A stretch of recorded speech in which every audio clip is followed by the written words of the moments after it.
¿cómo se llama? Para salir a la reunión en que estamos. Quiero darles la bienvenida a todas y todos. Muchas gracias por asistir a esta, sin duda, interesante charla que me voy a perder, pero bueno, ya los veré después, te veré después, Duncan, ahí. En Williams, Eh, en mayo. claro, te veré ahí en la grabación.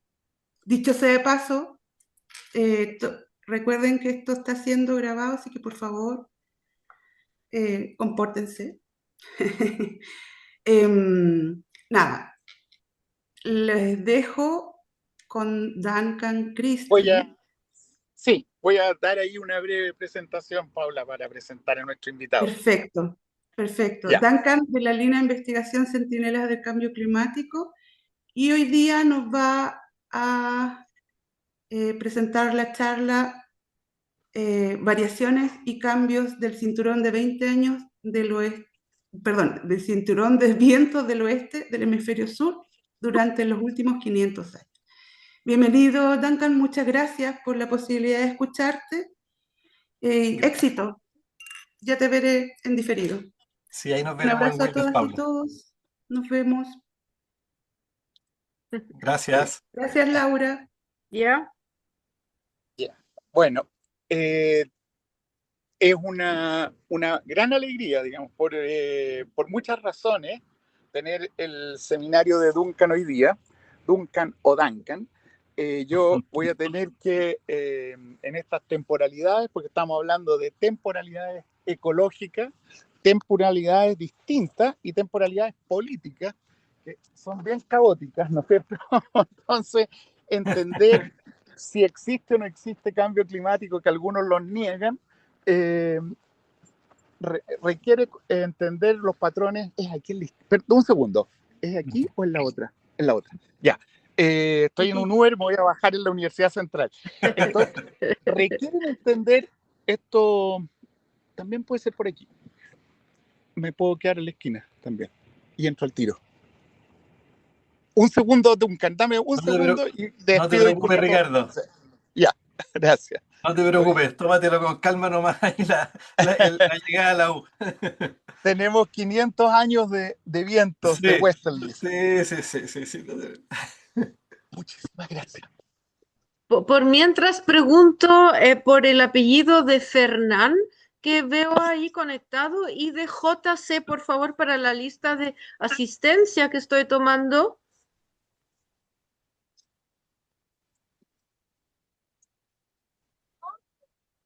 Súper, muchas gracias, Fernán. Y JC falta. Hola, buenas. Ricardo Rossi, vengo a la oficina de Miguel García. ¿Pero viene a una reunión? Sí, con el rector. ¿Tiene el correo? Que me venga a buscarlo, ¿puede ser? Miguel García, que estoy con un seminario acá en... Me voy a poner ahí nomás para el seminario. Gracias. Poner aquí debajo unos arbolitos. Miren qué lindo es el campus de la Universidad Central asociada al TIC. Hace calorcito por allá, parece. Harto calor, por eso llevo la camisa y todo y la chaqueta en la mano. Oye, pero Oh, la corbata en la mano para la reunión con el rector que te escuché. la camisa, pero no, corbata no llego a eso. No llego a eso.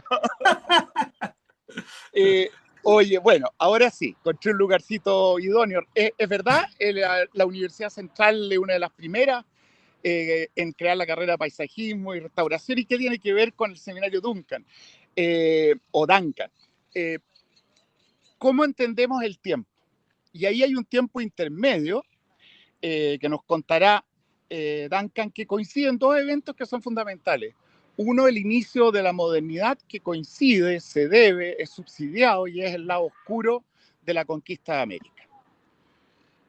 Colón llega hace unos 500 años con intenciones diversas en la pugna entre España y Portugal por hacer, entre comillas, prosperar sus naciones, pero a costa de otras naciones, como ha sido el proceso. Y entre una de las consecuencias más apremiantes actuales del proceso está el dramático impacto ambiental, cultural y social que tiene el momento en que hemos vivido a partir de ese instante que ocurre en la historia política del planeta y del mundo.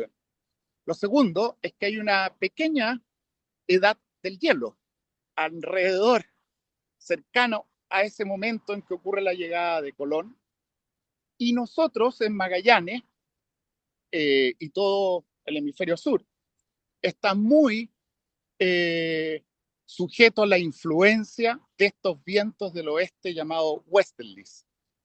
Y estos vientos del oeste son los que modulan el clima, y el clima tiene un impacto sobre las sociedades al mismo tiempo que sobre los ecosistemas. No conozco a nadie más en Chile en este momento que haya dedicado tanto esfuerzo empírico desde el altiplano estudiando los bosques más altos que tenemos cercanos a Chile, vecinos a Chile, en el alto altiplano, al mismo tiempo que en la isla Navarino, los impactos que tienen estos cambios del viento. Y Duncan ha sido un destacado investigador que además he tenido la alegría de conocer desde que compartimos en el gran laboratorio de ecología vegetal del doctor Juan Armesto, a quien ofrezco un recuerdo, una honra, que ayer me tocó en la ceremonia de incorporación a la Academia de Ciencias, tanto a Juan como a Mary, pero nosotros con Duncan compartimos con Juan Armesto, con Antonio Lara y con muchas personas que nos han precedido, y creo que el seminario de hoy es clave, es crítico, es esencial para entender los procesos que tratamos de entender hoy desde estos seminarios CHIC y más ampliamente desde todo el trabajo de investigación. Así que todos los honores que tiene Duncan, porque es profesor titular, se ha ganado un montón de premios, distinciones, y ahí le han tirado encima también algunas pegas administrativas en la Universidad Austral de Chile, pero es realmente muy afortunado que podamos contar con tu seminario, Duncan, y dejo la palestra para no quitar más tiempo a que escuchemos sobre los westerlies durante los últimos 500 años. Gracias, Ricardo. Gracias también a toda la organización del CHIC por haberme invitado a presentar este seminario. Buenas tardes a todos los estudiantes y colegas que pueden estar viendo. Como decía Ricardo, bueno, tenemos una historia ahí larga que comienza en el laboratorio de ecología y sistemática vegetal ahí en la Universidad de Chile, en que yo trabajaba primero como estudiante, después trabajaba como asistente de investigación junto con Juan Carlos Aravena, que fue mi amigo y parte de mis tutores en ese entonces. Y bueno, y me acerqué a Navarino en ese momento, más o menos como el año 2003 más o menos, cuando Ricardo me invitó con otros colegas a participar de la línea de base, ¿cierto? De toda esa zona para ser nombrada Reserva de la Biosfera, y de ahí he estado intermitentemente trabajando en Patagonia Sur, entre otros lugares, junto a todos los colegas que trabajan en mi disciplina, que es la dendrocronología. En Magallanes tienen un laboratorio muy completo ahí en la universidad, dirigido por Juan Carlos Aravena, que es el director de la línea donde yo pertenezco al CHIC. Así que quienes se interesen más por lo que les voy a presentar hoy día también pueden acercarse a ese grupo dirigido por Juan Carlos, ¿ya? Me imagino que las personas que están viendo esta presentación son bien variadas en cuanto a su background, ¿ya? Así es que voy a tratar de ser lo más simple y sucinto en las cosas que voy a ir mostrando. Si es que alguien tiene alguna duda, por favor interrumpa nomás la presentación. Y yo creo que la primera gran duda para algunos de ustedes que no son tan del área donde trabajo yo es qué es lo que es esta cuestión de los westerlies o el cinturón de vientos del oeste, ¿ya? Así es que de eso les voy a estar explicando, y también algunos de ustedes tal vez nunca han escuchado la palabra de la dendrocronología, que no es lo mismo que la endocrinología, ¿ya? También les voy a contar un poquito de qué se trata. Así es que, por favor, ahí cualquier duda que vayan teniendo, me la plantean nomás y yo voy aclarando, ¿ya? Entonces voy a maximizar aquí la pantalla. Solo para estar seguros, se está viendo en maximizada la pantalla, si alguien me puede hacer con el dedito. Perfecto. Hola Juanca, ahí te veo. Ya, perfecto. Ya, entonces, bueno, lo que les voy a mostrar hoy es parte de una investigación, te podría decir prácticamente como un programa de investigación ya, porque llevamos varios años en esto, de un grupo grande de gente que por eso hay tantos loguitos ahí abajo, ¿ya? Es un trabajo que de otra forma no hubiera sido posible realizar esto que les voy a mostrar hoy día porque es un esfuerzo muy grande de la comunidad de los que trabajamos con anillos de árboles, ¿ya? Y estudiando el clima pasado y reciente del planeta con énfasis en el hemisferio sur, ¿ya? Entonces, lo primero es, como les decía, hay dos definiciones que vamos a ver al tiro para que quede bien claro el asunto de qué es lo que son los vientos del oeste o más comúnmente conocido como los westerly, a pesar de que es un término en inglés también en la comunidad sudamericana lo conocemos también coloquialmente como los westerlies, ¿ya? Y básicamente, aquí como les muestro acá, ¿cierto? Y por favor vayan interrumpiéndome nuevamente si es que tienen dudas de las cosas que les voy a ir comentando. Si es que ampliamos la mirada, ¿cierto? Y vemos el planeta como un solo sistema, ¿cierto? Tenemos que en cuanto a la atmósfera, ¿cierto? La circulación de toda esta gran capa de gases que rodea el planeta no es, en parte es un poquito desordenada y caótica, pero al mismo tiempo es bastante estructurada, ¿ya? Como ven ustedes ahí arriba a la derecha, ven un diagrama con varias como pelotitas que están rodeando el planeta y flechas, etcétera. Básicamente la atmósfera, ¿cierto? En cuanto a la física, se va ordenando en cómo circula alrededor del planeta y hay diversas estructuras bien características como lo que ven ahí, la celda polar, la celda de Ferrel y la celda de Hadley, ¿ya? Que es básicamente cómo suben y bajan las masas de aire y se distribuyen desde los trópicos hasta los polos, ¿ya? Y dentro de también esas características físicas de la circulación está lo que se ve aquí abajito en este mismo gráfico. ¿Se ve el cursor del mouse o no? ¿Alguien lo ve o no? ¿O lo veo yo solamente? ¿No? ¿Nadie lo Yo ve? lo veo, yo Ah, lo ya, veo. perfecto. Ya. Entonces, como ven acá abajo, estas flechitas blancas, ¿ya? Esto empieza a dar forma a lo que les voy a hablar hoy día, ¿ya? Que es lo que aparece aquí abajo, este anillo rojo que se ve aquí abajo, que es básicamente un gran anillo de una, se podría decir, una supercarretera de los vientos y las tormentas, ¿cierto?, del hemisferio sur, que giran de esta forma en el sentido del reloj, ¿ya? Básicamente se ubican entre los centros de alta presión de acá de las latitudes medias, ¿cierto? Y los de baja presión de las latitudes altas. Queda como un gran anillo entre este sándwich de presiones, ¿cierto?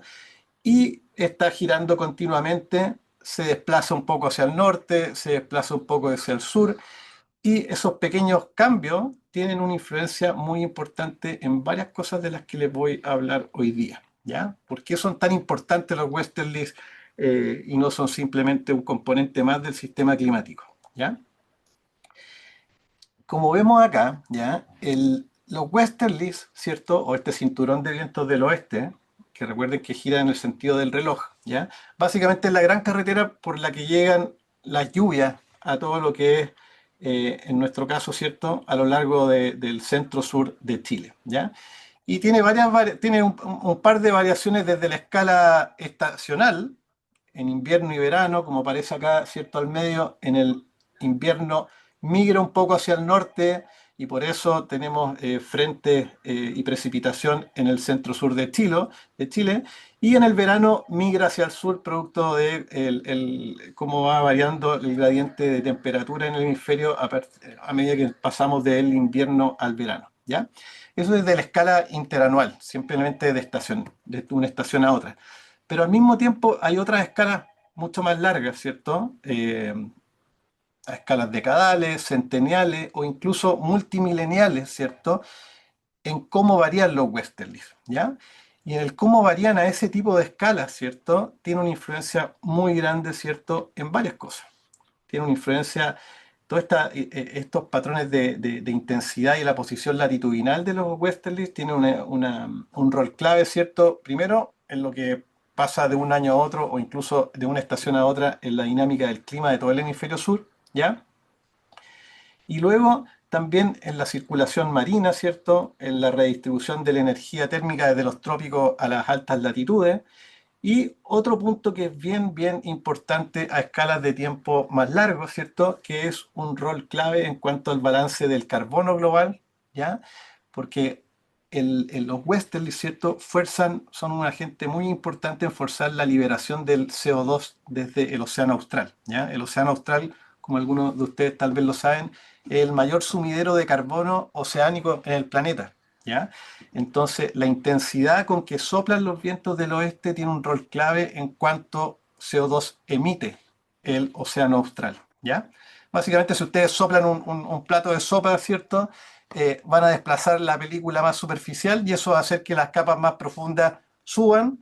Y si estamos hablando del océano, esas capas van trayendo CO2, ¿cierto? Desde que está depositado ya hace muchos años hacia las capas más superficiales y aumenta esta ventilación de CO2 hacia la atmósfera. Entonces, como ustedes ven, tiene varias aristas en la dinámica de los westerlies, ¿ya?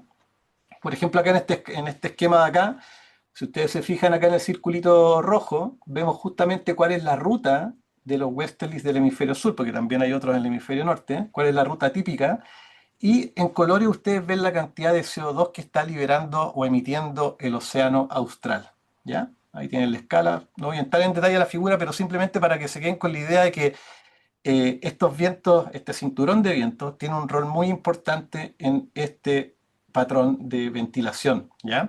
Y que incluso a escalas de tiempo largo, como les decía, tiene un rol clave dentro de lo que son los periodos glaciales e interglaciales, ¿ya? Entonces, dependiendo de la escala a la cual nos movemos, tiene diversas importancias clave el cómo varía la intensidad, ¿ya? Que es básicamente la fuerza en el cual gira este cinturón, y la posición latitudinal, ¿dónde está? Si es que está un poquito más al norte o si es que se mueve un poquito más hacia el sur, ¿ya? En cuanto al clima de Chile, que es una de las cosas que también nos interesa bastante, ¿cuál es la influencia de la dinámica de este cinturón de vientos? ¿Ya? Aquí ustedes ven a la izquierda abajo en cuanto a temperaturas. Básicamente lo que nos está mostrando esta figura me va a tener que ir creyendo en varias figuras, porque como no voy a entrar en profundidad en en cómo están hechas metodológicamente, les voy a ir contando lo que muestran, ¿ya? Entonces, básicamente esta figura acá abajo a la izquierda nos está mostrando la relación que tiene la intensidad y la posición latitudinal de este cinturón de vientos del oeste con las temperaturas a lo largo de Chile. Esto es la temperatura anual y estas son las distintas estaciones. Entonces, si la tenemos más rojo, es mayor la relación que tiene la región específica que se muestra acá con la dinámica de los westerlies. Entonces vemos que gran parte de Chile centro-sur, especialmente la Patagonia, la temperatura de toda esta región de Patagonia está muy estrechamente ligada a la dinámica de los westerlies. Mientras más intensos son, ¿cierto? Y su posición latitudinal migra más al sur, mayor es la temperatura en Patagonia Austral, ¿ya? Y acá arriba tenemos la relación que tiene con las precipitaciones, ¿ya? Y es justamente inversa, ¿ya? A medida que es más intenso el viento, ¿cierto? Este cinturón de viento y migra más al sur, menor es la cantidad de precipitaciones en Patagonia. Básicamente porque la precipitación, ¿cierto? Deja este cinturón de frentes de mal tiempo, deja de llegar a Patagonia, migra hacia el sur y pasa ya sea por el paso de Drake o incluso por la península antártica, ¿ya? Entonces, para ello destacarles también el rol clave que juega esta dinámica de los westerlies sobre el clima regional, ¿cierto? A través de Chile, especialmente en Patagonia, ¿ya? Y claro, dentro de lo que hemos visto las últimas décadas, ¿cierto? Las últimas décadas se ha visto persistentemente que este cinturón de vientos del oeste está girando más rápido, con una mayor intensidad, y al mismo tiempo se está desplazando latitudinalmente más al sur, ¿ya? Y eso se traduce básicamente en que el clima de Chile centro-sur está siendo, especialmente durante los veranos, cada vez más cálido y seco, ¿ya? Entonces no es lo que causa totalmente la sequía en Chile centro-sur, pero sí tiene un rol bien importante sobre su dinámica, ¿ya? Y bueno, eso como sabemos tiene varias consecuencias biofísicas, incendios forestales entre ellos, ¿cierto? Que como les digo está muy ligado a esta dinámica del cinturón de vientos del oeste, ¿ya? Entonces, de ahí surge nuestra pregunta de esta dinámica que hemos estado viendo las últimas décadas con los westerlies del hemisferio sur, ¿cierto?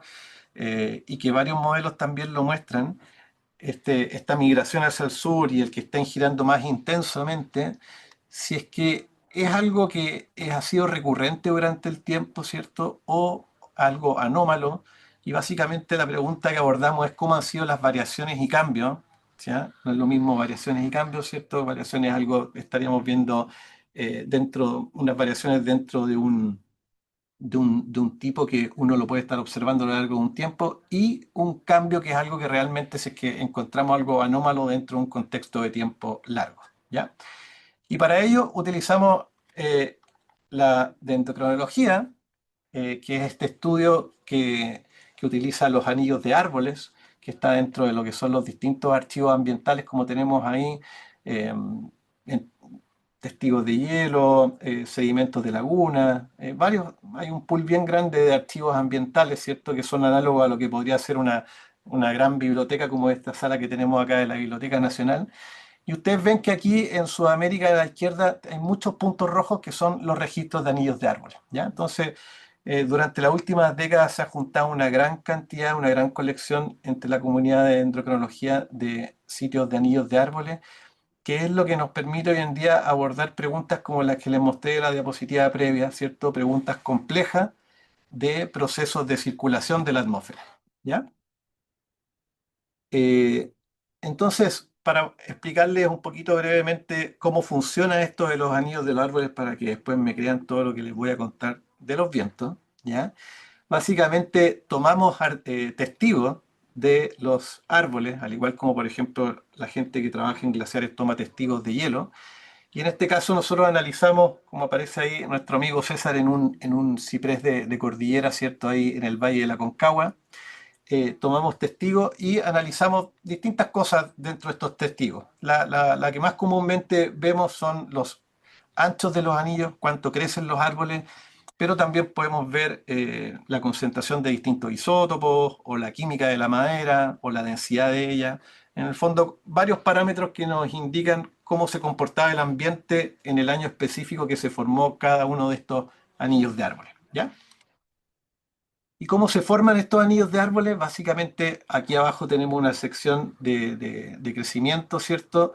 De una preparación muy bonita que hizo un chico acá del lab, Moisés, de unos anillos de alerce, donde si ustedes se fijan, cada una de estas bandas es el crecimiento anual de esta alerce, ¿ya? Donde ustedes ven que aquí a la izquierda, al inicio de esta banda, tenemos células grandes y de paredes delgadas, y a medida que nos vamos acercando a la estación desfavorable de crecimiento, que vendría a ser finales del verano, comienzos del otoño, van formando células pequeñas con paredes gruesas hasta detener su crecimiento y es lo que da el límite anual del anillo para a la primavera siguiente comenzar nuevamente con células grandes y paredes delgadas, ¿ya? Entonces esa periodicidad morfológica es lo que nos permite identificar el crecimiento de los árboles año a año, ¿ya?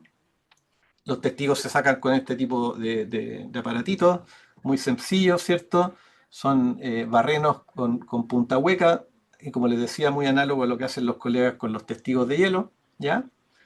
Se extraen muchas veces de terrenos de este estilo, especialmente si estamos viendo hidroclimas, ¿cierto? Donde los árboles están bastante estresados y muestran muy bien en su crecimiento las variaciones del clima y especialmente la humedad y las precipitaciones, ¿cierto?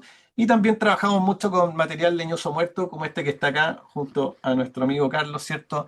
Ya que podemos utilizar este material también para construir nuestras cronologías de crecimiento. Ya ustedes se preguntarán, bueno, ¿cómo puedo ocupar un palo muerto para construir cronologías de crecimiento y darles fechas anuales? ¿Ya?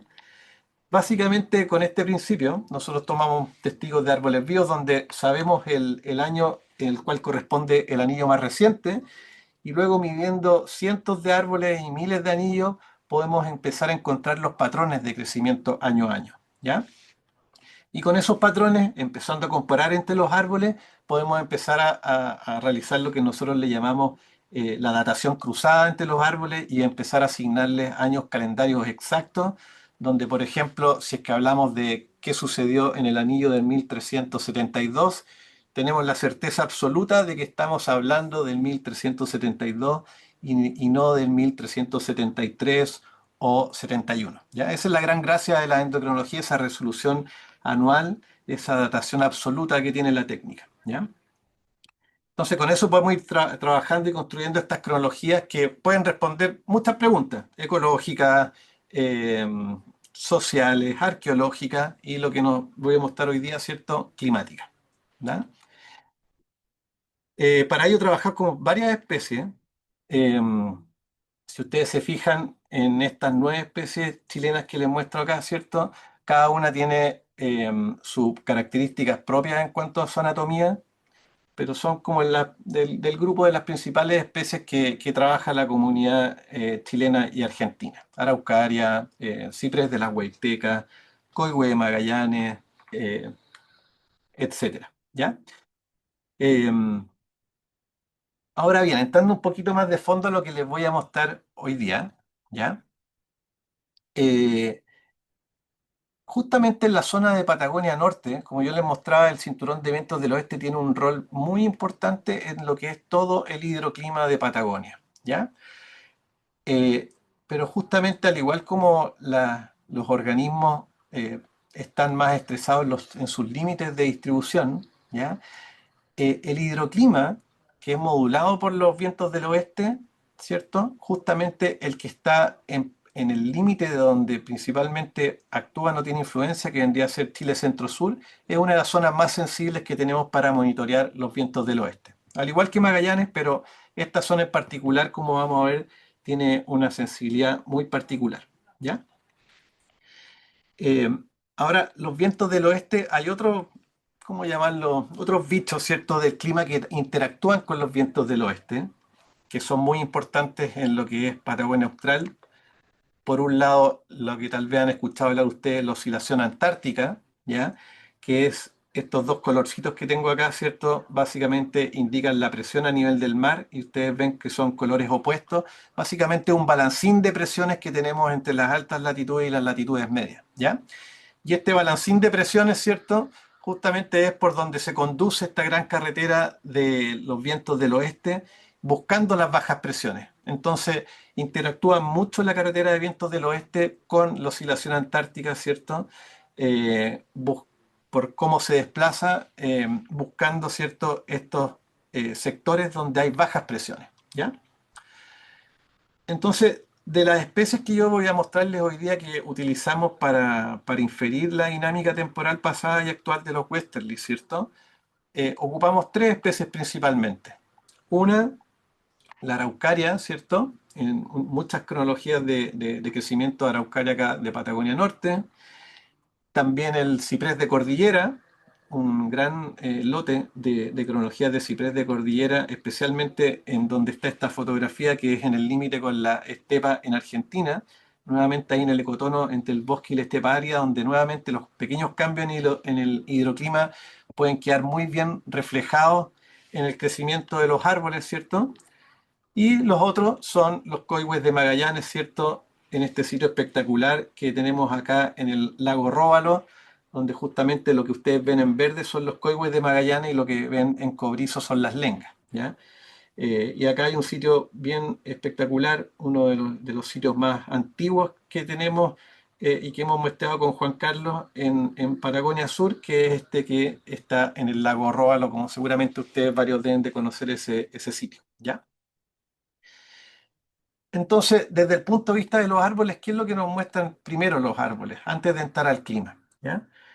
Tenemos un patrón de que los árboles, acá arriba tenemos los cipreses de cordillera, al medio las araucarias y abajo los coigües de Magallanes. Este fue un trabajo que encabezó el colega Ricardo Villalba hace un par de años y que nos mostró que estas 3 especies, cada uno de estos gráficos representados por cientos o miles de árboles, una señal común muy, muy fuerte, muestran un patrón similar, que es a que cada vez están creciendo menos, especialmente desde los años 50 en adelante, ¿ya? Entonces ahí vino la pregunta, bueno, ¿qué es lo que está causando esto? ¿Ya? Porque uno puede abordar la pregunta desde un punto de vista muy biológico, ¿qué es lo que está causando esto en los árboles? O desde un punto de vista más climático, quiero saber algo del clima y para eso utilizo los árboles, ¿ya? Entonces, lo primero fue que apareció este patrón muy persistente de las tres especies, mostrando claramente anomalías que por lo menos dentro de lo que aparece en este gráfico, que son los últimos 300 años, son muy anómalas, ¿ya? Y como les decía, una de las cosas que modula muy fuertemente el hidroclima en Patagonia Sur, es esta ruta de los vientos del oeste, los westerlies, ¿ya? Ahora, como en el hemisferio sur tenemos muy pocas masas de tierra, de continente, prácticamente uno podría decir que es una especie de aquaplanet, a diferencia del hemisferio norte, eh, nos da la posibilidad de estudiar los westerlies de una forma aún más abordable que en el hemisferio norte, donde estos westerlies no forman un anillo tan notorio, tan perfecto, ¿cierto? Porque hay muchas masas de tierra, por lo tanto tiene una forma muy de meandro en vez de anillo. Pero acá, como lo ven ustedes en los colores amarillos y rojos, ¿cierto? Son muy, muy uniformes en cuanto a la ruta que toman esta carretera, ¿cierto? Latitudinalmente, ¿cierto? A través del hemisferio sur, ¿ya? Entonces, gracias a ello uno puede generar índices muy simples, pero que representan lo que está sucediendo en todo el hemisferio sur y no solamente en un punto en particular, ¿ya? Entonces, para poder juntar los árboles, ¿cierto?, con lo que está sucediendo con los vientos del oeste, de ahí es que nosotros desarrollamos índices, y básicamente dos índices. Un índice de la intensidad a la cual está girando este anillo de viento, ¿cierto? Y el otro índice es latitudinalmente dónde está este anillo, cómo se va moviendo a través del tiempo, ¿ya? Ahora, los dos están muy correlacionados entre ellos. A mayor intensidad, este cinturón tiende a migrar hacia el sur, ¿ya? Y a menor intensidad tiende a migrar hacia el norte, ¿ok?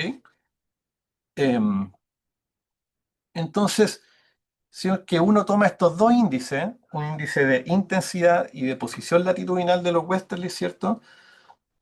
Y los correlaciona con las presiones a nivel del mar, empieza a encontrar esta estructura muy particular, ¿ya? Que es la que nos muestra la correlación de las presiones con la posición latitudinal de los vientos del oeste y la intensidad de los vientos del oeste con la presión también a nivel del mar, ¿ya? Se fijan, hay una estructura muy bien definida que nos muestra que a mayor intensidad y a mayor posición latitudinal de los vientos del oeste, tenemos menor presión a nivel del mar sobre el polo y mayores presiones sobre las latitudes medias, lo cual, como vamos a ver ahora, tiene una incidencia muy, muy fuerte en cómo se comporta el clima a lo largo de Chile centro-sur, ¿ya? Si es que buscamos cómo se expresa la intensidad y la posición latitudinal de los vientos del oeste sobre estas tres variables que tenemos acá abajo, que son las que a nosotros nos interesan más y que tienen mayor repercusión ecológica en esta región, ¿cierto?, sobre el clima, la temperatura, la precipitación y un índice de aridez, vemos que a mayor intensidad tenemos mayor temperatura, ¿cierto?, menor precipitación y índices de aridez más altos, ¿ya?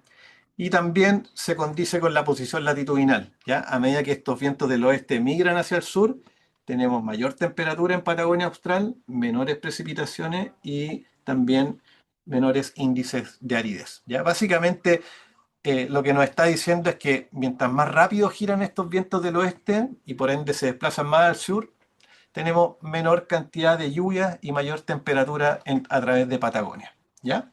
Y por eso también nos interesa mucho cómo fluctúa este forzante del clima, los vientos del oeste, porque básicamente, como ustedes ven, tienen un rol muy importante en cómo se comporta el clima a través de Chile centro-sur, ¿ya? Entonces, si ustedes lo ven desde el punto de vista de los árboles y del crecimiento, claramente que si tenemos mayores mayores posiciones latitudinales y mayor intensidad y por ende menor cantidad de agua y mayor temperatura, uno esperaría que los árboles empiecen a crecer menos, ¿ya? Y es lo que justamente encontramos acá en toda esta gran red de cronologías de araucaria en Patagonia, donde en azul tenemos el crecimiento de cientos de araucarias, ¿ya? Y en verde tenemos uno de estos índices que yo les estaba contando para caracterizar cómo varían los westerly en el hemisferio sur, que es la posición latitudinal, donde está el core o el núcleo de la intensidad de estos vientos del oeste a través del hemisferio sur. ¿Tá? Entonces, si se fijan acá en el eje Y, lo que tenemos es la posición latitudinal en grados, y si se fijan solamente en la línea verde, vemos que desde que tenemos este registro instrumental, desde el año 50 a la actualidad, vemos cómo el cinturón de vientos del oeste, ¿cierto?, ha ido tendiendo a bajar latitudinalmente, ¿ya? Hacia latitudes más altas. Tenemos que en los 50 puede haber estado más o menos en los 44 grados tal vez, y ahora su core está más cerca de un poco más al sur de los 50, ¿ya? Y si lo comparamos con cómo han crecido las araucarias, vemos que las araucarias siguen muy bien su patrón de disminución, de crecimiento, sigue muy bien el cómo migran estos vientos hacia el sur, ¿ya? Por supuesto que eso está, al árbol no le importa mucho lo que está pasando con el viento propiamente tal, sino que está mediado por lo que yo les comentaba justamente antes, en que a medida que este cinturón migra hacia el sur, tenemos temperaturas más altas y menores precipitaciones, por lo tanto, el árbol, todo este gran grupo de araucarias empieza a estar más estresada y crecer menos, ¿ya? Eso es comparando simplemente el índice con esta curva regional de cómo crecen las araucarias, ¿ya? Pero si también lo vemos desde un punto de vista un poquito más interesante en cuanto a cómo se expresan las araucarias a nivel del hemisferio con respecto a las presiones, esto es lo que emerge si es que uno correlaciona el crecimiento de las araucarias con las presiones a nivel del mar, ¿ya? Perdón, sí, con las presiones, donde vemos persistentemente que si tenemos altas presiones en el polo, tenemos menores crecimientos, perdón, altas presiones en el polo, tenemos mayores crecimientos de araucaria en Patagonia Austral y viceversa, ¿ya? Porque recuerden ustedes que cuando vienen estas carreteras de tormentas y de vientos del oeste por el Pacífico, tienden a migrar por donde encuentran bajas presiones. Entonces, si tenemos bajas presiones en el polo, se van por el polo y deja de precipitar en Patagonia y viceversa, ¿ya? La otra especie que utilizamos bastante para esto, ¿cierto?, es el ciprés de cordillera, donde también tenemos que lo que crece en los cipreses está dado en azul, ¿ya? Y ahora no con la posición latitudinal, sino que con la intensidad de los vientos del oeste, que es la verde, ¿ya? Y ahí también vemos que a medida que aumenta la intensidad, ¿cierto?, va disminuyendo el crecimiento de los cipreses. ¿Ya? Recuerden ustedes que la intensidad varía muy fuertemente con la posición latitudinal, ¿ya? Si es que los vientos están girando más fuerte, también están migrando más hacia el sur, ¿ya? Y esto es lo que nos da el patrón espacial de cómo se expresa el patrón espacial de los cipreses de cordillera con respecto, ¿cierto?, a los vientos de todo el hemisferio. Persistentes valores, ¿cierto?, en estas latitudes altas, ¿cierto?, comparadas con las bajas. Ahora, si tomamos lo que nos dicen las araucarias y los cipreses, y con ello calibramos estos registros instrumentales de los índices de los vientos del oeste, realizamos lo que nosotros le llamamos una reconstrucción climática del comportamiento de los vientos del oeste, ¿ya? Donde utilizamos los cipreses de cordillera para reconstruir la intensidad de los vientos y las araucarias para reconstruir la posición latitudinal, ¿ya? Entonces la posición latitudinal acá la tenemos en grados del hemisferio sur y la intensidad en metros por segundo acá, ¿ok? Entonces ustedes ven que las dos especies nos entregan una película muy clara de lo que ha estado pasando durante los últimos siglos con el comportamiento de estos vientos del oeste, ¿ya? Donde en lo negrito tenemos los valores anuales que nos entregan las reconstrucciones y en rojo, ¿cierto?, tenemos los valores sobre la media de intensidad que se traducen en años más secos, ¿cierto? Y acá abajo los rojos, ¿cierto?, también son los años más secos, ¿cierto?, pero se condicen con migraciones más hacia el sur del cinturón de vientos del oeste, ¿ya? Entonces, si ustedes se fijan en esta curva, antes de los 1900 o de los 1950, uno ve una variabilidad que es propia del sistema natural, ¿ya? Con una variabilidad interanual que la ven ustedes ahí en negrito como una especie de electrocardiograma, ¿ya? Se la podrían imaginar, pero también con una variabilidad, como le llamamos nosotros, más de baja frecuencia o decadal, que es lo que nos entregan las líneas rojas y azules, donde uno puede encontrar periodos de décadas, de un par de décadas, donde los vientos del oeste están más intensos y migran más hacia el sur, pero también, por otro lado, otros periodos donde están más debilitados y migran más hacia el norte. Recuerden que todo eso se traduce, ¿cierto?, en periodos más secos o más lluviosos en todo lo que es Chile centro-sur. ¿Ok? Entonces, con eso lo primero es que conocemos un poquito más de cómo es simplemente el funcionamiento natural del sistema con respecto a este forzante climático que es tan clave. ¿Vale? Pero si ustedes se van hacia el final del gráfico, ¿cierto? Posterior a la década de los 50, ven cambios que, por lo menos dentro del contexto previo de los siglos previos, no los habíamos encontrado, ¿ya?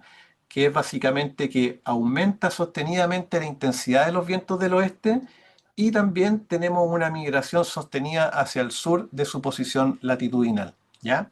Que es lo que finalmente está traduciéndose en Chile centro-sur en no todos los años, ¿cierto? Sino que en condiciones que tienden a ser más cálidas y secas, ¿ya? Entonces, en la jerga, a esto le llamamos un ejercicio de detección de cambio climático, que no es lo mismo que atribución, ¿cierto? La gente que trabaja en atribución de cambio climático básicamente empieza a ahondar más en las causas, que para ello trabajan mucho los modeladores, sino que estos son los ejercicios que se le llaman comúnmente como ejercicios de detección de cambio climático, donde uno tiene un background temporal de variabilidad natural, con lo cual compara lo que ha estado sucediendo las últimas décadas a ver si es que es algo realmente anómalo o no, ¿ya? Esto es un poquito más, un poquito más, hilar un poquito más fino, que es el intervalo de retorno, ¿cierto?, de eventos extremos en la posición latitudinal y en la intensidad, en cambio a años particulares, ¿ya?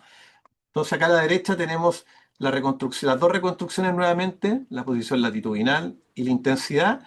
Y acá, fíjense ustedes, tenemos los años extremos, positivos y negativos de cada una de las dos reconstrucciones. ¿Ya? Entonces, lo de acá arribita tenemos la posición latitudinal, ¿cierto? Y recuerden ustedes que valores más negativos de la posición latitudinal, perdón, valores más altos, ¿ya? Son grados de latitud sur, implican años más secos. ¿Y qué es lo que tenemos? Si es que en los 1600 estos valores de latitudes altas eran recurrentes alrededor de cada 15 o 25 años, a partir de mitades del siglo XX, ese intervalo de retorno entre estos eventos extremos empieza a rondar cada 7 años. ¿Ya? En cambio, los años en que tenemos migraciones hacia el norte, empiezan a ser cada vez menores, ¿ya? Y eso es uno de los roles, ¿cierto? Uno de los factores importantes de por qué está lloviendo menos en Chile centro-sur.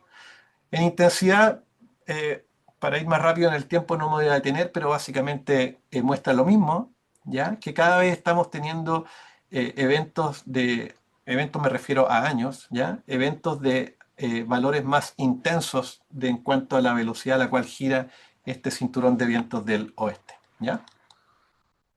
Ahora, ¿cuáles son los links que tienen estas dos reconstrucciones con algunos parámetros locales biofísicos?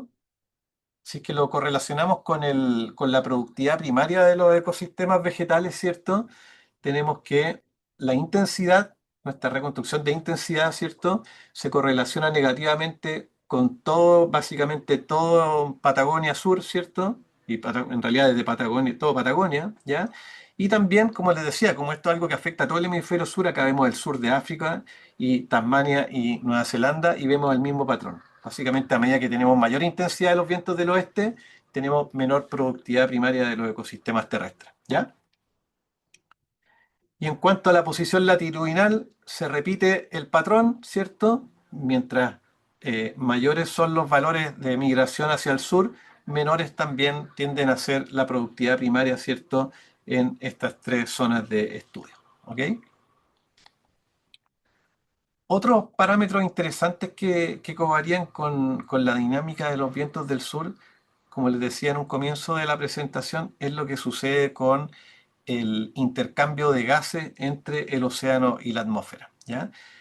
Entonces, acá lo que nos muestran estas dos figuras, ¿ya? Son mapas de correlación nuevamente de la reconstrucción de intensidad y de la posición latitudinal de los vientos con la profundidad de la capa de mezcla del océano. Básicamente, cuál es el espesor de la capa superficial del océano que está interactuando fuertemente con la atmósfera en cuanto a, por ejemplo, liberación de CO2, ¿ya? Entonces tenemos que estos dos parámetros, la intensidad y la posición latitudinal de los vientos, si se fijan ustedes, forman un patrón de estructura bastante en forma de anillo alrededor del océano austral, ¿cierto? Donde nos está diciendo que a medida que son más intensos los vientos y migran más hacia el sur, básicamente tenemos una mayor capa de mezcla en el océano, por lo tanto, potencialmente podríamos estar teniendo una mayor emisión de CO2, ¿ok? Ahora, eso en cuanto al comportamiento de los vientos, ¿ya? Pero de ahí viene la pregunta también, bueno, ¿por qué se están produciendo estos cambios en la circulación de los vientos del oeste? En las diapos anteriores vimos que realmente hay cambios durante las últimas par de décadas, pero bueno, ¿cuál es la razón que está por detrás de esos cambios? ¿Cuáles son lo que subyace eso? ¿Ya? Y ahí es donde empezamos a trabajar con los colegas de geofísicos, ¿cierto? En tratar de entender un poco cómo funciona el sistema climático y por qué los vientos del oeste, ¿cierto? Van produciendo su mayor intensidad y su mayor posición latitudinal, van produciendo estos cambios recientes que vemos en los registros, ¿ya? Entonces, voy a ir lento con esta diapo para tratar de explicarla bien.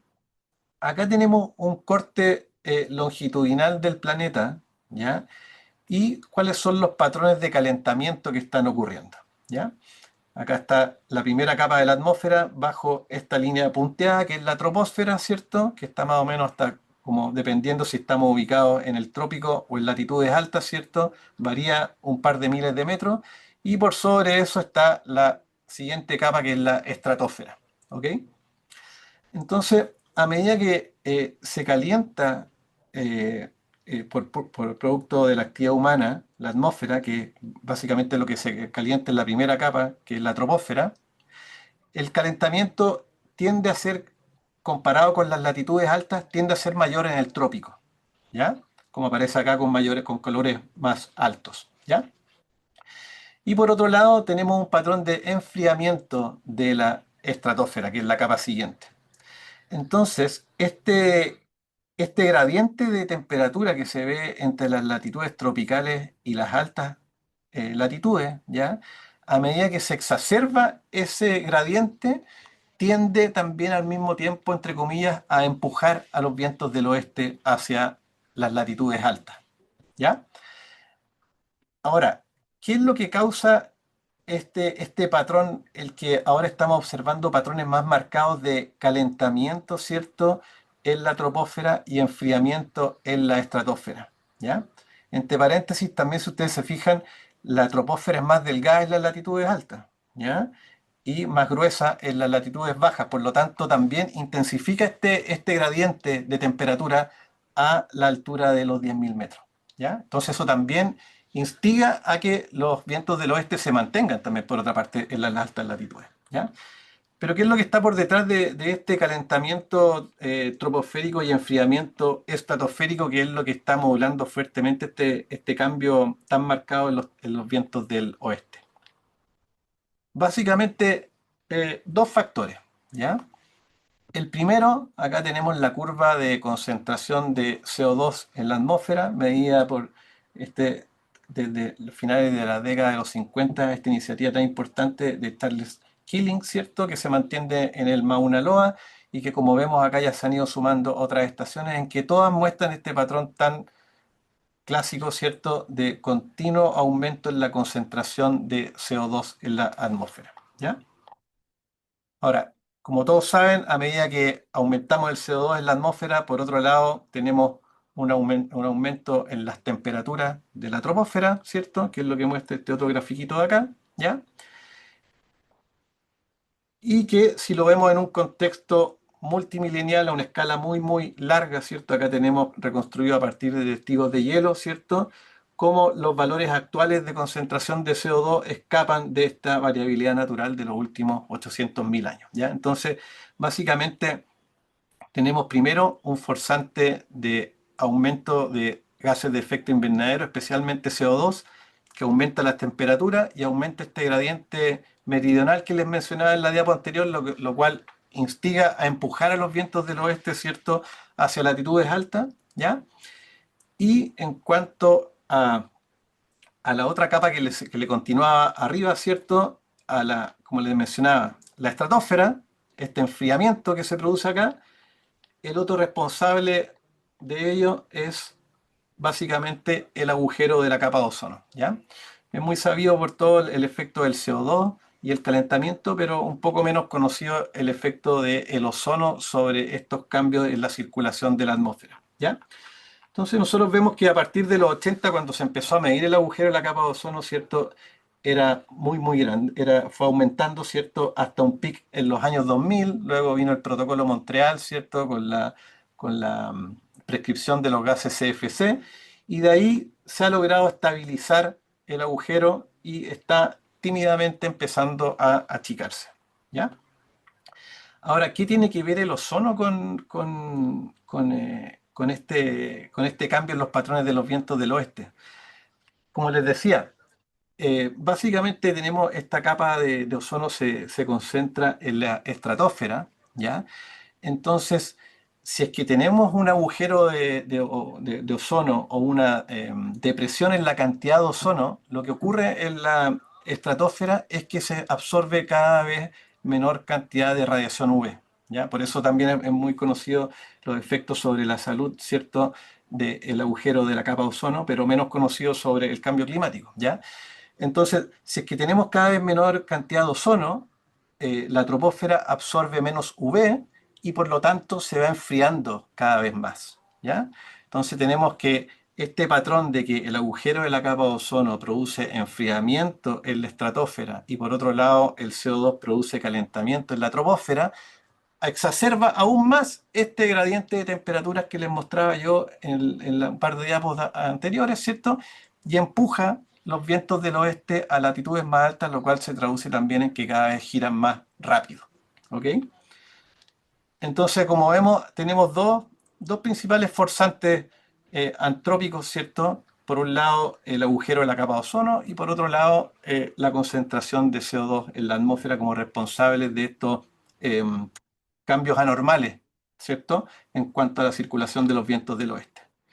Entonces, si es que vemos este esquema de un colega, ¿cierto?, de René Garreau, muy bueno, que hizo, la condición histórica que teníamos previa a los 50, ¿ya?, era básicamente que tendíamos a tener unas bajas presiones relativamente estables en las altas latitudes, unas presiones moderadas, ¿cierto?, en las latitudes medias, ¿cierto?, y una estratosfera polar relativamente fría, ¿ya? Pero luego, durante las últimas 4 décadas, lo que ha ocurrido es que la estratosfera, como les decía anteriormente, cada vez se ha ido enfriando más, ¿ya? Y por otro lado, la troposfera se ha ido calentando más, ¿ya? Y como tenemos estas diferencias de espesor de la troposfera, ¿cierto?, siendo más delgada en las latitudes altas que en las latitudes tropicales, todo eso finalmente, como les decía, empuja, ¿cierto?, a este gran cinturón de vientos del oeste hacia las altas latitudes, donde tendemos a tener cada vez condiciones de presión bajas y sobre todo lo que es Chile centro-sur, tendemos a tener condiciones cada vez más de presiones altas, ¿ya? Es un poco mareador el mecanismo, a mí no me resultó muy fácil entenderlo en un comienzo, pero básicamente muestra muy claramente cuál es el efecto de estos dos, o básicamente cuál es la responsabilidad de las actividades humanas, ¿cierto?, sobre esta dinámica de circulación de la atmósfera, ¿ya? Porque básicamente lo que nos está mostrando son cambios en los procesos, no solamente de que está ocurriendo un cambio climático en la temperatura o en la precipitación, sino que el cambio que está ocurriendo en cómo circula la atmósfera, ¿cierto? Y que se traduce regionalmente a través de Chile y especialmente Chile Centro-Sur en las temperaturas regionales y las precipitaciones, ¿ya? Ahora, para ir terminando, acá tenemos las dos reconstrucciones en base de anillos de árboles. Arriba la intensidad y abajo la posición latitudinal, ¿ya? Hasta la actualidad, que es lo que está acá. Y luego acá con colores azules y salmón tenemos lo que los modelos de predicción climática, ¿cierto? Nos dicen que va a ocurrir, ¿ya? Básicamente durante dos escenarios, un escenario más optimista que el SSP 2 a 4.5 y un escenario más pesimista que es el color salmón, ¿ya? Y acá tenemos que la intensidad, bajo un escenario más pesimista, cada vez sigue aumentando, sigue este patrón que comenzó en los 50, y un escenario un poco más optimista, ¿cierto? Que aumenta, pero bastante en un rango bastante menor que un escenario pesimista, ¿ya? Y ocurre lo esperado con la posición latitudinal, ¿cierto? Un escenario pesimista donde siguen migrando cada vez más al sur los vientos del oeste y un escenario un poquito más optimista, ¿cierto? Donde tienden a estabilizarse la posición latitudinal, es lo que observamos hoy en día, ¿ya? Ok. Y con esto estaría terminando. Lo que vemos, básicamente, estos cambios de circulación se traducen en que, si lo vemos acá con nuestros centinelas, ¿cierto? Que son nuestros árboles, ¿cierto? Tenemos los cipreses de cordillera, los austrocedrus, ¿cierto? Acá en Norte Patagonia, junto con la araucaria, y los notofagus en el sur de Patagonia, ¿cierto? Nos están mostrando un patrón de este tipo, ¿ya? Donde los westerlies cada vez tienden a migrar más hacia el sur por los forzantes que les estaba explicando y también por este otro que es un otro ser un tanto diferente, pero que interactúa junto con los westerly y con el otro forzante que les mencionaba al comienzo de la oscilación antártica, ¿cierto? Que es la circulación de la celda de Hadley, ¿cierto? Que por otra parte también instiga o empuja a los westerly hacia el sur, ya que tiende a expandirse latitudinalmente su brazo que desciende sobre más o menos las latitudes subtropicales, ¿ya? Entonces, lo que vemos básicamente es que los árboles nos están mostrando una película, no solamente lo que está sucediendo en Patagonia, sino que, como les decía, ya que los westerly son tan homogéneos latitudinalmente y forman este anillo tan perfecto, son capaces de demostrarnos lo que está sucediendo a escala del hemisferio sur, y que en parte importante, ¿cierto?, está forzada por estos factores antrópicos que son la emisión de gases de efecto invernadero, ¿cierto? Y la destrucción del agujero de la capa de ozono, ¿ya? Así es que con eso termino. Espero que haya quedado relativamente algo claro más o menos, pero bueno, abro ahí el micrófono para responder dudas, consultas o comentarios sobre lo que les mostré. Gracias.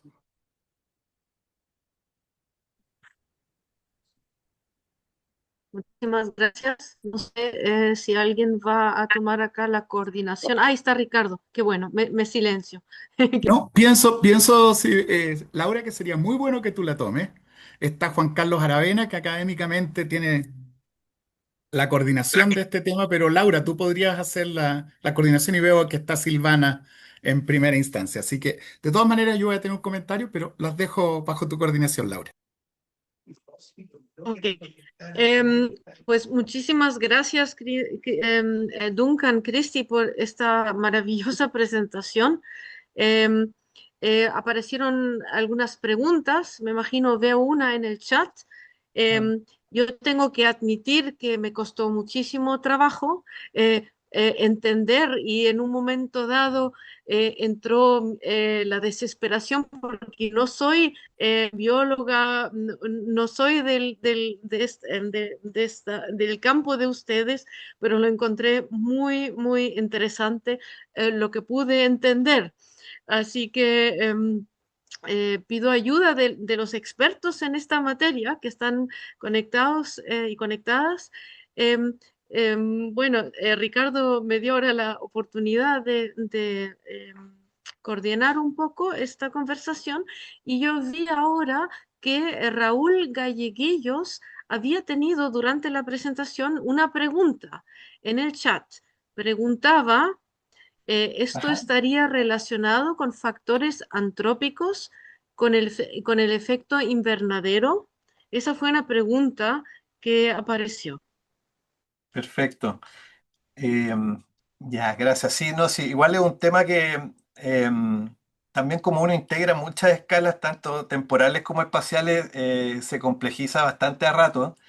Em, pero por otro lado, a mí al menos lo que me fascina es que los árboles son capaces de sintetizar y mostrar una película hemisférica de lo que está sucediendo en el hemisferio sur, ¿ya? Con respecto a la pregunta de Raúl, bueno, estos cambios que vemos que están ocurriendo las últimas décadas, especialmente posterior a 1950, primero tenemos una variabilidad natural que, como veíamos en la reconstrucción, tenemos años muy extremos que se traducen tanto en años lluviosos como en años secos en Patagonia, ya que es parte de la variabilidad natural, pero vemos este patrón post década de 50 donde se empieza a escapar de este envelope natural, ¿ya? Y claro, como yo les mostraba, tiene en parte, por supuesto, porque no es que nosotros ejerzamos un forzamiento humano sobre el clima y desaparece toda la variabilidad natural, ¿ya? Sino que en parte eso está instigado justamente por estas dos, básicamente por dos cosas que nosotros estamos haciendo, ¿cierto? Que es emitir CO2 a la atmósfera, ¿cierto? Y el daño que hicimos a la capa de ozono y que al menos está estabilizado y que tímidamente está empezando a recuperarse, ¿ya? Y esas dos cosas finalmente a través de estos mecanismos que pueden ser medios complicaditos que le estuve explicando, ¿cierto? Se traducen justamente en que se empujan este cinturón de vientos del oeste hacia el sur y que se traducen en condiciones cada vez más cálidas y secas en Chile centro-sur. ¿Mm? Muchas gracias. Em, muchas gracias. Ahí Silvana Arteche también está con la mano levantada. Silvana, Pareciera, Laura, disculpa la interrupción, que Juan Carlos quiere sí. hacer un comentario acerca de lo que dijo Duncan. No estoy Ah, seguro, Juan Carlos, si bien, interpreté bien. muy bien. Sí, sí, quiero preguntar, pero le doy la palabra a Silvana, que estaba también preguntando. Ah, muchas gracias. Disculpa, Laura. Adelante. Hola, Hola Silvia. Duncan, muchas gracias por tu presentación, muy clara, especialmente para quienes no somos del área. Em, a mí igual este tiempo me ha impactado conocer el tema de los vientos del oeste. La verdad es que no sabía, no tenía información de este fenómeno y antes odiaba mucho los vientos. El viento este de acá de Magallanes, ahora tengo me ha ido cambiando la perspectiva. Eh, Mira, hay dos preguntas que está relacionada, una con lo que estabas comentando antes, con el tema de la acción humana, no sé, con el aumento de CO2 de la atmósfera.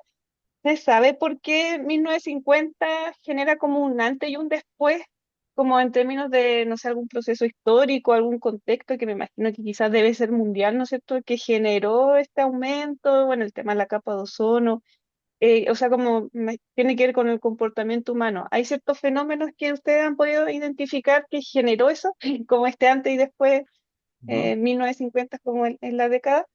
Y lo otro es saber qué pasaba con los vientos y el clima, si es que lo saben, antes de 1950, entre 1900 y 1950. ¿Cómo era claro, especialmente el viento entre la región de los lagos, Aysén y Magallanes, como bueno, Ah, la Patagonia? claro. Eso, Gracias, muchas Silvana, por gracias. tu pregunta. Muy atingente tu pregunta. Claro, mira, bueno, por un lado tenemos que la revolución industrial, ¿cierto? Como se llame, comienza a finales del siglo XIX, pero finalmente el efecto que vemos en cuanto a este fenómeno en particular, que es el comportamiento de los vientos del oeste, vemos que realmente su efecto que hace que cambie su estructura por sobre lo que tenía previamente en un periodo anterior, ¿cierto? Ocurre más o menos en la década del 50, que es lo que se condice con lo que se le llama básicamente la gran aceleración en cuanto a nuestra actividad o nuestro efecto sobre el planeta, ¿ya? Y bueno, y ahí la gente que trabaja en ciencias sociales lo maneja mucho mejor, ¿cierto? Pero básicamente es todo el gran cómo se incrementa la actividad humana, ¿cierto? Posterior a la Segunda Guerra Mundial, donde viene esta aceleración en la industrialización, ¿cierto? Por otro lado, también en la globalización y la huella que nosotros estamos teniendo sobre el planeta, que en el caso que le mostraba puntualmente en esta presentación, eh, se traduce, ¿cierto?, en aumento de CO2, ¿cierto? Y este efecto que tenemos sobre la capa de ozono, ¿ya? Entonces, ¿el por qué? Primero, en cuanto a épocas, ¿cierto? Es porque, como te decía, de hecho tiene ese sobrenombre que ya está acuñado, ¿cierto? La gran aceleración.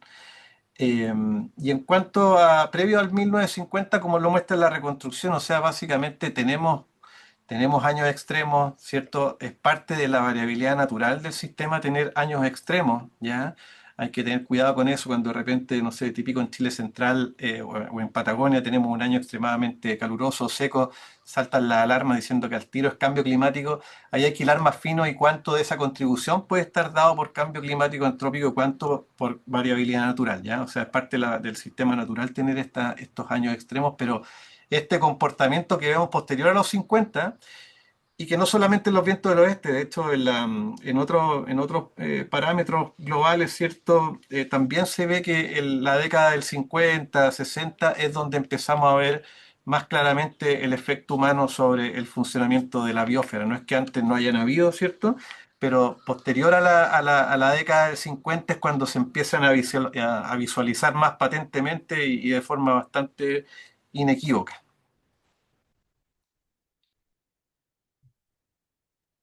Muchas gracias. Vale. Muy bien. ¿Alguien más tiene una pregunta o quiere comentar algo? Juan Carlos y Ricardo y Felipe tienen Sí, ahí. súper bien. Ah, eso no los estoy viendo. Ah, ahora sí. Sí, perdón. Dale. Y bueno, Anka, muchas gracias por tu presentación, muy bonita, muy clara. Y, te estoy hablando desde Puerto Williams, estamos aquí Ah, mira. del Centro Chic y me estoy arrancando de una presentación que teníamos ahora, una visita de decanos acá al centro. Así que estoy fugitivo, estoy haciendo la cimarra. Oye, durante años yo le escuché hablar mucho a los palinólogos de los vientos del oeste y es muy importante un factor, así que es súper interesante que tú lo estés abordando de la perspectiva dentro y con cronologías largas porque nos da la posibilidad de comparar resultados también. De hecho, los palinólogos han estado incorporando curvas como la de Ricardo del 2012 con la reconstrucción del SAM y eso. Y una de las cosas que siempre discutían los palinólogos era, claro, hablaban de desplazamiento del frente y en otra escala de tiempo, claro, y hablaban también de intensidad. Pero otra cosa que los hacía pelear es, y no sé si todavía lo está haciendo pelear, es el ancho de banda, el ancho de la banda de estos vientos, de este cinturón. Sí. Y en tu modelo es posible mirar, porque claro, aumenta la intensidad y baja o aumenta la intensidad y baja la latitud, ¿no? O sea, aumenta la latitud también, o sea, se va hacia el Sí, polo y al sí, revés. Y sí. baja la intensidad. ¿Y ese baja de intensidad estará relacionado también con una ampliación del cinturón? ¿Es posible escarbar eso? Esa es la Sí, pregunta. sí, yo creo que los palinólogos, bueno, sí, entre paréntesis me faltó mencionar eso que dice Juan Carlos. Yo también la primera vez que escuché el término de los Westerlies, que fue hace ya bastante tiempo, seguramente fue a Carolina Villagrán, no sé, pero es un tema que yo creo que los palinólogos han sido los que nos han, al menos la comunidad en Chile, los que nos han introducido en el asunto. Eh, y yo creo que todavía están discutiendo, Juanca, ¿ya? Porque claro, de repente uno dice, tiene el testigo en Patagonia Norte que le da para un lado y el que tiene en Patagonia Sur le da para el otro. Mi percepción es que justamente cuando tienen esos desencuentros en lo que les dicen los testigos del norte y lo del sur, es justamente no tanto básicamente porque la intensidad disminuye, ¿cierto? Y al disminuir la intensidad a la cual está girando este anillo, entre comillas, se desordena más, se desgrana el choclo latitudinalmente, ¿ya? O sea, cuando tenemos una menor intensidad, la banda tiende a desplazarse más hacia el norte, pero al mismo tiempo también se desgrana el choclo, ¿ya? Aumenta, eh, eh, no es un núcleo latitudinalmente tan estrecho comparado de Ya, cuando está girando muy rápidamente y es muy intenso, hace que se comprima también mucho el cinturón de vientos del oeste migrando hacia el sur. perfecto, ¿Mm? Em, perfecto. Ahora, en cuanto a las métricas de reconstrucción, eso directamente no está visto en el trabajo nuestro, ¿ya? Porque Ya, hacemos la síntesis solamente con posición latitudinal e intensidad, ¿ya? Ujú. Mm. perfecto. Gracias, Duncan. Súper, tenemos tres manitas levantadas de Felipe, Raúl y Ricardo y no pude ver quién estuvo primero. Felipe, quizás, ¿cierto? Ricardo, no, A está Ricardo. Ricardo. Ricardo, perdón, Ricardo. Uy, No, no, no, no, no. Yo feliz de dar la palabra a Felipe y Raúl. Voy a ser muy breve entonces. Em, Duncan, de nuevo, gracias por tu seminario.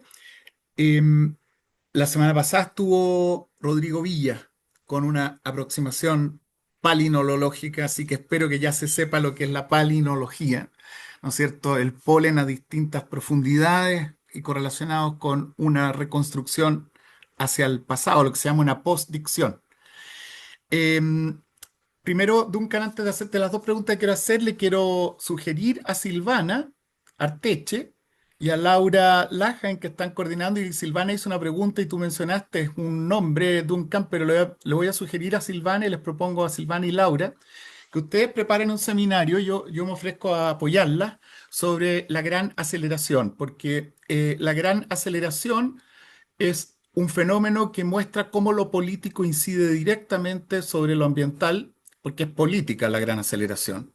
Eso es lo que se llama los indirect drivers. No lo voy a dejar hasta ahí, pero creo que es muy, muy importante para quienes están en el ámbito social. Así creo que es un tema muy clave y coincido con Duncan que tu pregunta, Silvana, es esencial también en un tiempo de la posverdad y de los fake news. A Duncan, solamente si tú puedes referirte brevemente a dos conceptos para sí o para no, digamos, Ujú.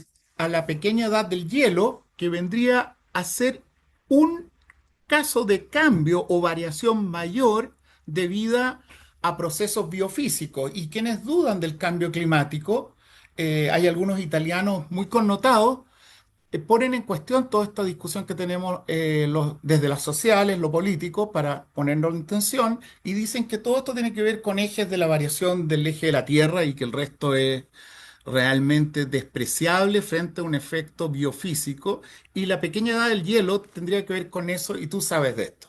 Y lo segundo, Duncan, es, dado que estás cerca de Monteverde, que están ahora en la palestra ahí con Claudio,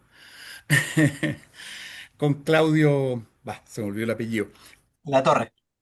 La Torre y Mario Pino, dos cercanos colaboradores de CHIC y muy queridos investigadores, si tienes algunos conocimientos de implicancias, de influencia de estos cambios y variaciones que nos muestran sobre evidencia arqueológica o etnográfica o registros históricos en alguna de las sociedades. Solamente como Ujú. dejar, tú tienes amplio desde el altiplano, ¿no es cierto?, boliviano, peruano, chileno, digamos, hasta el Cabo de Hornos para comentar. Entonces, la edad del hielo y esta otra dimensión. Y Silvana y Laura nos ponemos de acuerdo después del seminario. Ya.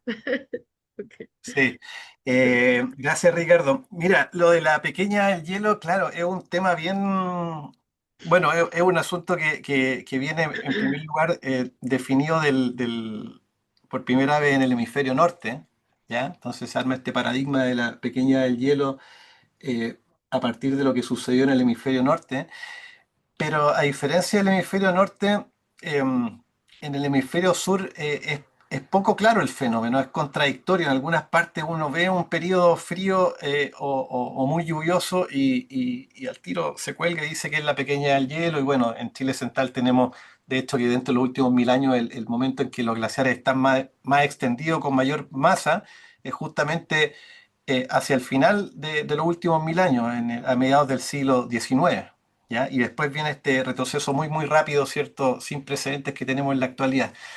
Pero en otras partes no es tan claro. De hecho, hace un par de semanas vino acá a Valdivia otro amigo muy querido de nosotros, Ricardo Villalba, que es nuestro gran gurú. Y justamente en algún momento estuvimos hablando de la pequeña del hielo y me decía, cada vez entiendo menos de esto. Entonces, a lo que voy es que es poco claro el tema de la edad del hielo en el hemisferio sur. Hay lugares donde uno lo interpreta muy claramente como eso y otros simplemente no aparece.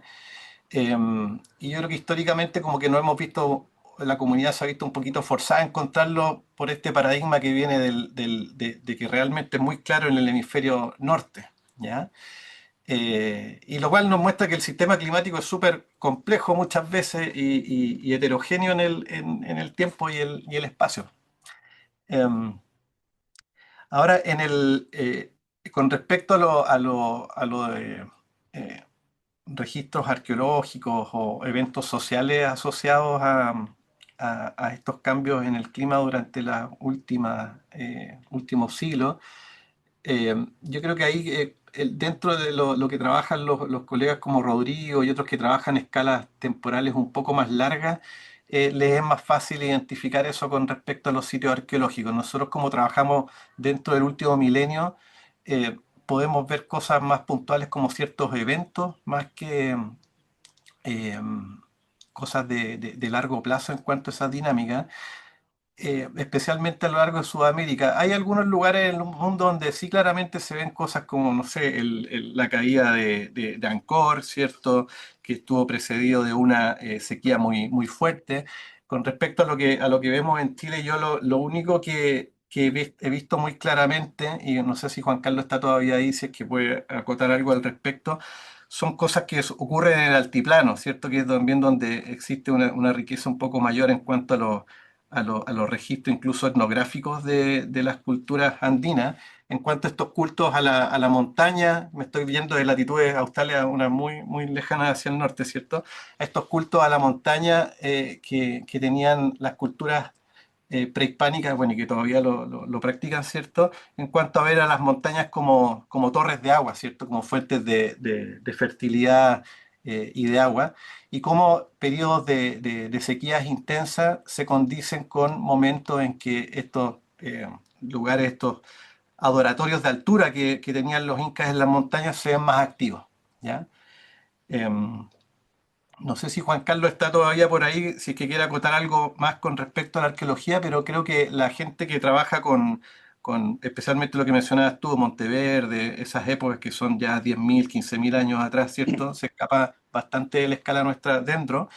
Eh, no sé si Juan Carlos tiene algo más que acotar al respecto.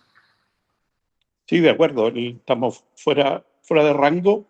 Las reconstrucciones más fuertes del lado dentro están más referidas a los últimos 2 milenios, diría, como mucho.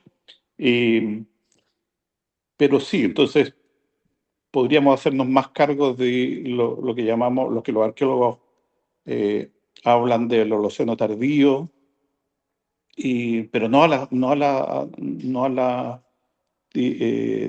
discusión que hay ahora, por ejemplo, respecto a Monteverde, estamos hablando No, sí. de milenios, digamos. Sí, Monteverde se lo dejamos dentro de las discusiones esto de lo que mencionaba Juan Carlos, del ancho de los vientos del oeste, lo que se hace, ahí tienen otra más para abarcar Para ellos pelear. en cuanto a lo de Por, suer- Monteverde. por suerte nosotros no nos podemos declarar incompetentes respecto a eso. Tomar palco. Eso. Muchas gracias. Muy bien, muchas gracias. Ahí está Felipe Rodríguez esperando pacientemente con su pregunta o comentario, ¿cierto, Felipe? Ujú, ujú.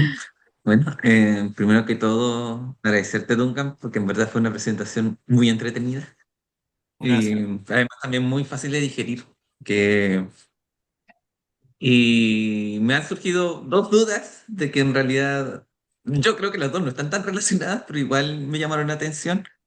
Eh, una es, bueno, porque tú con lo que estabas comentando, este efecto que tienen las Westerlings también está también asociado, por ejemplo, al efecto que están teniendo, por ejemplo, los vientos en la Antártica y cosas por el estilo. Como que se nota que ahí hay una dinámica entre las dos.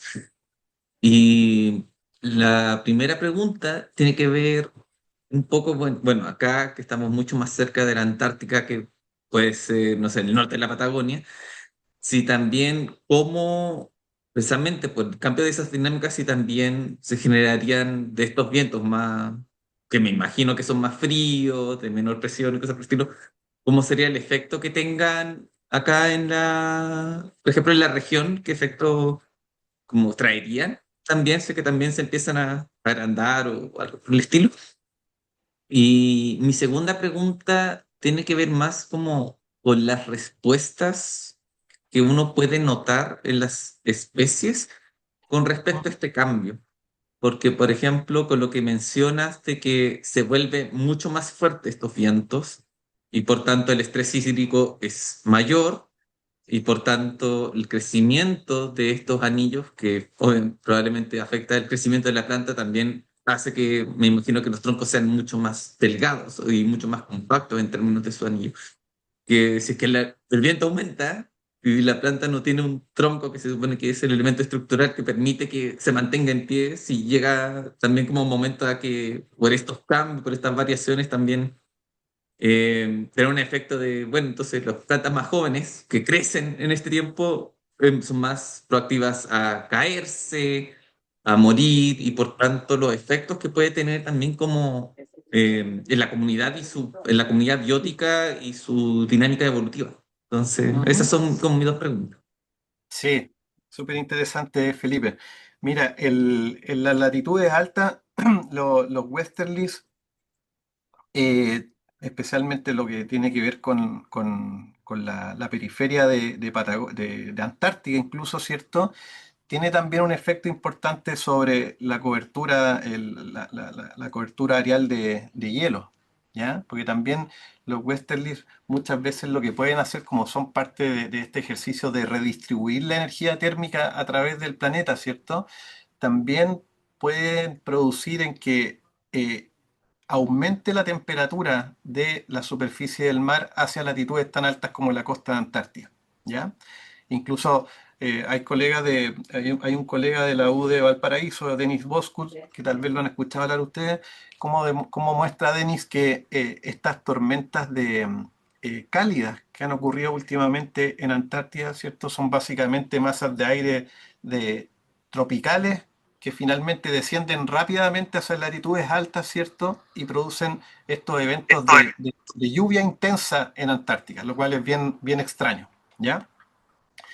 Ahora, con respecto a la parte más fenológica o que tenga que ver con la dinámica de las especies vegetales, eh, por ejemplo, en el mapita de correlación que yo mostré con la productividad primaria con respecto a los westerlies, fue rápido, no creo que se haya notado, pero en general uno ve que a medida que es más intenso este anillo, el giro del anillo de los westerlies, disminuye la productividad primaria en prácticamente casi todo Patagonia, ¿ya?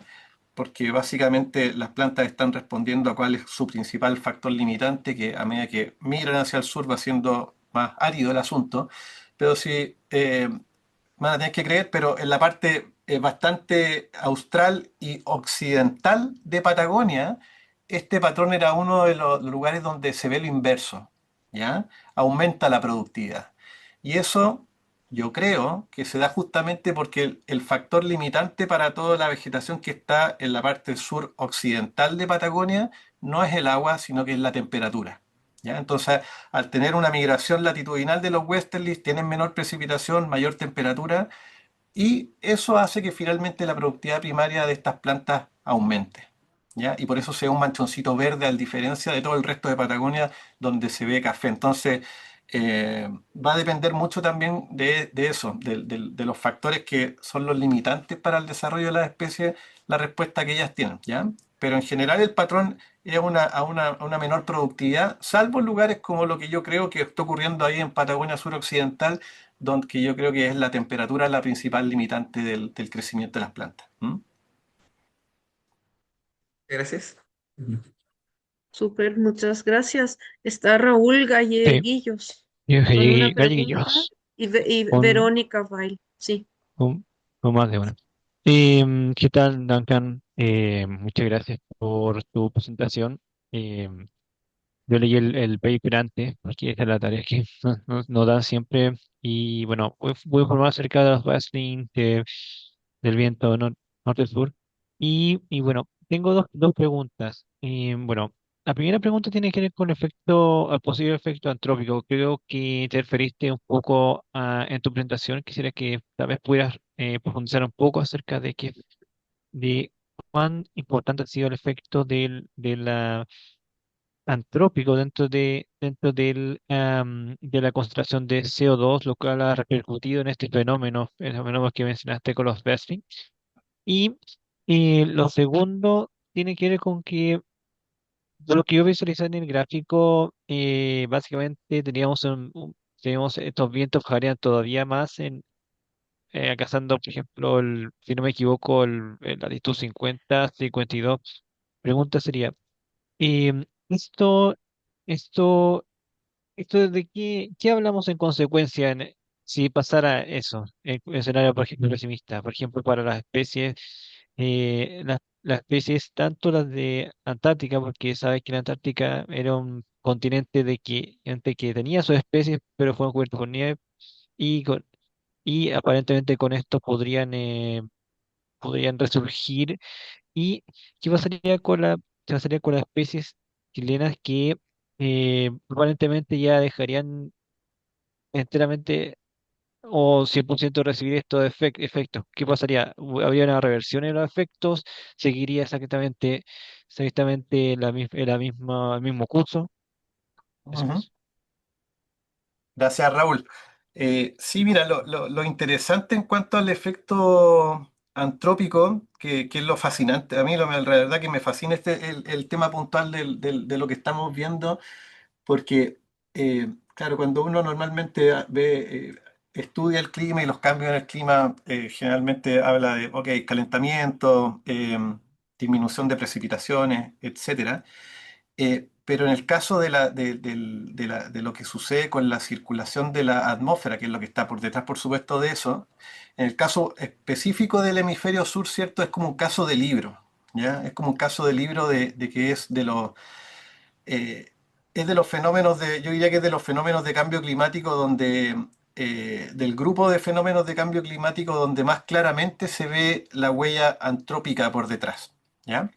De hecho, cuando uno ve las proyecciones de cambio climático y los modelos, con todos los sesgos que puedan tener los modelos, eh, si uno ve las manchas en el planeta donde hay un mayor acuerdo entre los modelos, ¿cierto? Uno de esos lugares, ¿cierto? Es justamente el suroeste de Sudamérica, ¿ya?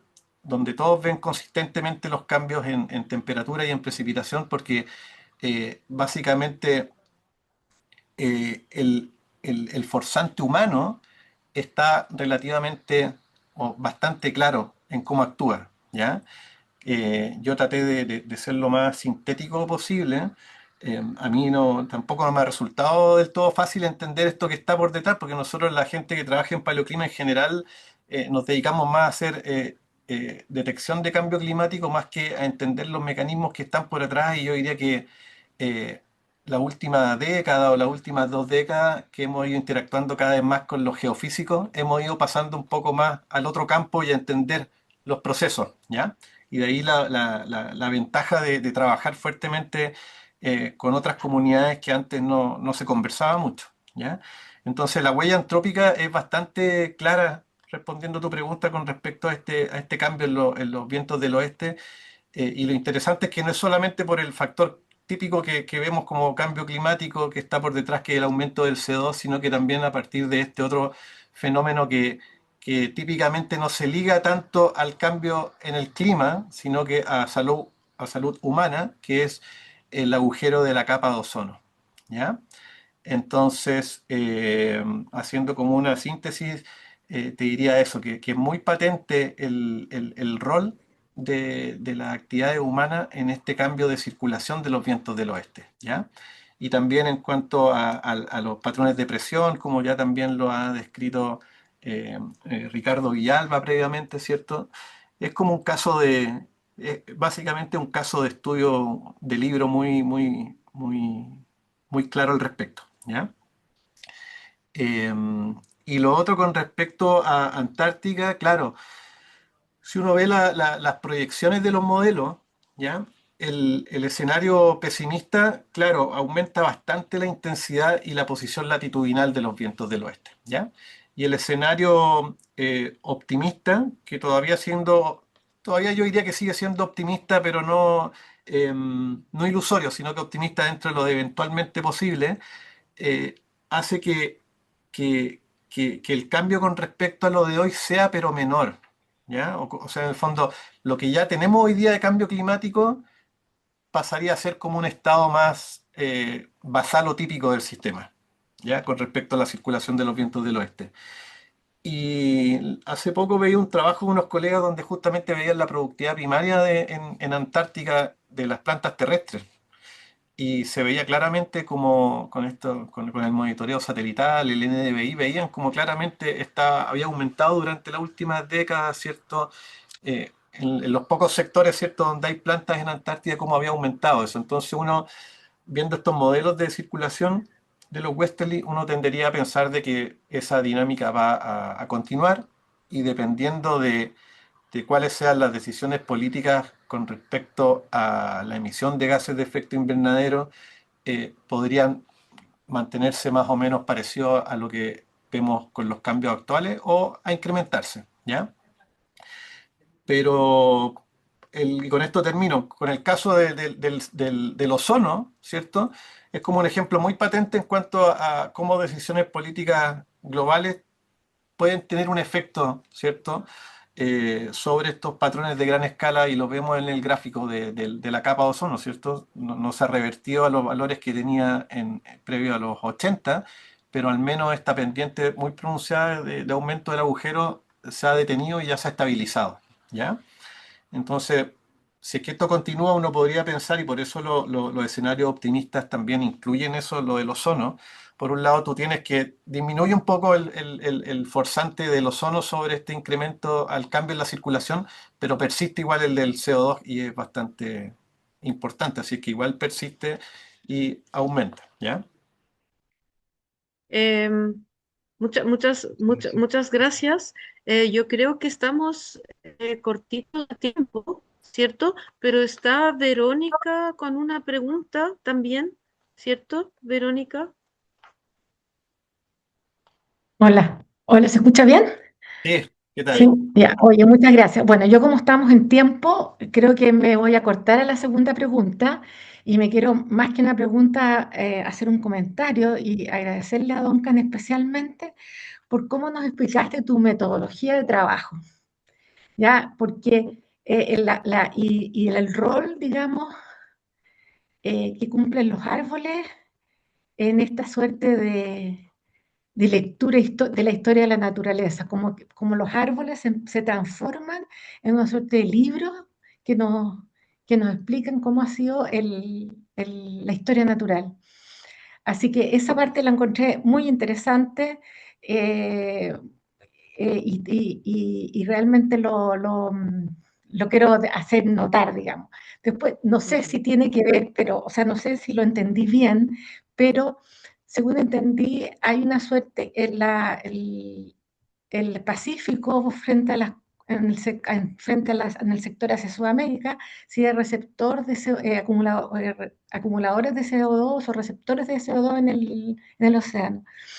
Entonces, la pregunta mía es, ¿cómo, si tú sabes o se podría explicar de alguna manera, si han habido variaciones en ese sentido a partir de la época de la gran aceleración?